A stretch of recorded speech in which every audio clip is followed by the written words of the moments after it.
Assalamualaikum warahmatullahi wabarakatuh. Berjumpa kembali dengan saya Ade Irman Kurniawan dari Kebun Anggur Almira Grape ya. Nah, saat ini saya berada di Kebun Anggur Almira Grape 3 ya, yang pada tanggal 25 Maret kemarin baru saja dilakukan penanaman bibit anggurnya ya. Nah, jika rekan-rekan ingin mengetahui bagaimana tips cara menanam bibit anggur berikut dengan penyediaan media tanamnya, nah rekan-rekan bisa menonton video yang ini ya. Oke, jadi kita lanjutkan video sekarang ini, lanjutan dari video yang ini. Nah, setelah bibit ditanam, lantas hal apa saja yang perlu dilakukan agar bibit tersebut bisa tumbuh dengan baik, subur, sehat ya. Nah, oleh karena itu, yuk kita ikuti tips berikut ini dari kami. Salah satu kebahagiaan para petani anggur ketika baru beberapa saat menanam bibit anggur adalah munculnya pucuk-pucuk atau tunas-tunas baru ya, yang diikuti dengan pertumbuhan sulur ya. Nah, ini menandakan bahwa bibit anggur yang kita tanam insya Allah akan tumbuh dengan baik ya. Nah, sulur ini menandakan bahwa dia siap akan memegang istilahnya ya, memegang, menahan pertumbuhan dia ke atas ya. Nah, lalu bagaimana caranya agar bibit anggur yang baru kita tanam itu bisa tumbuh dengan baik kan ya. Nah, langkah yang pertama ya yang harus perlu kita lakukan adalah jangan dulu melakukan pemupukan apapun ya. Jadi ketika sudah ditanam, bibit anggur itu biarkan dia menyesuaikan ya, beradaptasi dengan lingkungan sekitar dan juga dengan media tanamnya ya.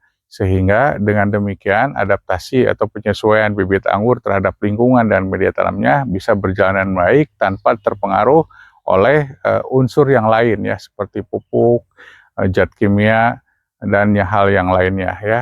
Jadi biarkan bibit anggur ini tanpa dilakukan pemupukan terlebih dahulu, khususnya pupuk sintetis ya. Lalu timbul pertanyaan, bagaimana bibit yang baru kita tanam akan mendapatkan nutrisi kalau tidak kita pupuk?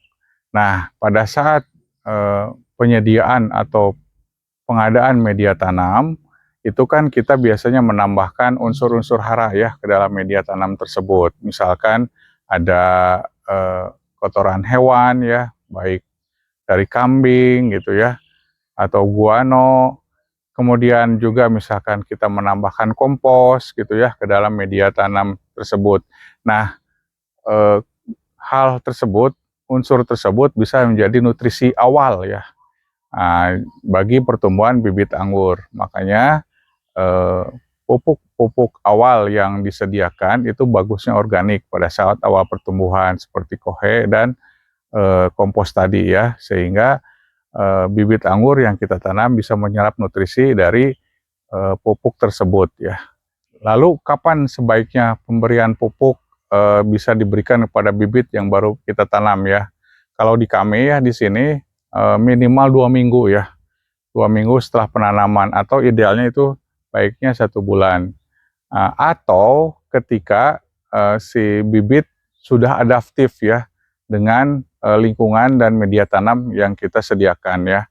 Lalu apa contoh atau gambaran bahwa bibit tersebut sudah adaptif?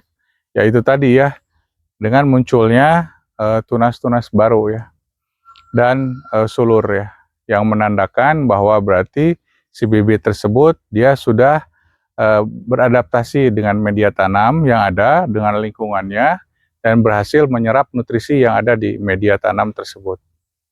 Langkah yang kedua yaitu lakukan tetap penyiraman ya, penyiraman yang disesuaikan dengan kondisi dan situasi terhadap bibit anggur tersebut ya.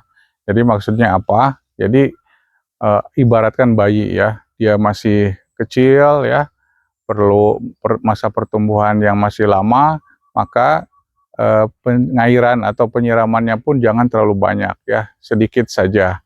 Atau yang bisa dikatakan pengairan yang kita lakukan itu untuk membuat kondisi media tanam lembab ya. Tapi jangan sampai penyiraman itu membuat media tanam becek ya. Karena becek itu menandakan bahwa kondisi media tanam kelebihan air ya, yang dikhawatirkan bisa membuat busuk akar ya. Karena bibit anggur khususnya itu sangat rentan terhadap kelebihan air ya.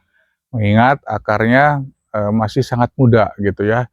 Jadi oleh karena itu lakukan penyiraman yang disesuaikan dengan kebutuhan bibit anggur ya, sedikit saja. Kalau secara frekuensi mungkin dalam seminggu bisa 2 kali maksimal 3 kali ya. Nah, dengan jumlah air yang cukup sedikit bisa 1 atau 2 liter juga sudah cukup ya.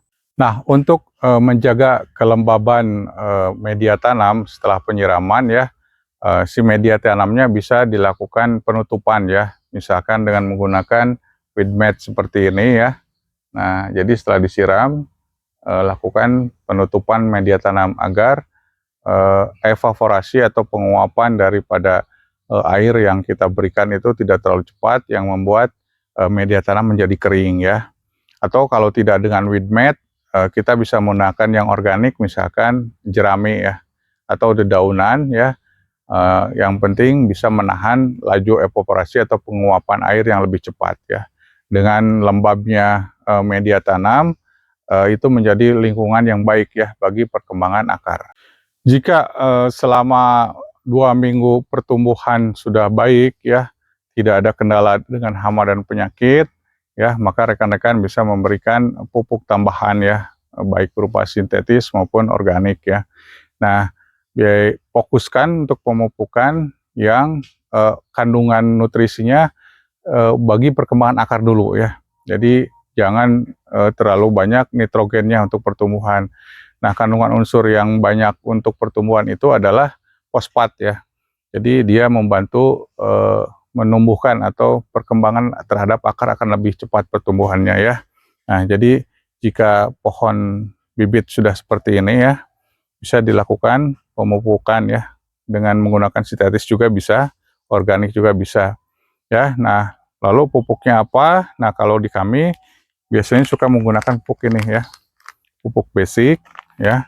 Nah, ini pupuk khusus awal pertumbuhan ya, diberikan 2 minggu setelah bibit ditanam. Ini difokuskan untuk perkembangan akar ya. Nah, jika rekan-rekan memerlukan bibit ini bisa hubungi kami ya.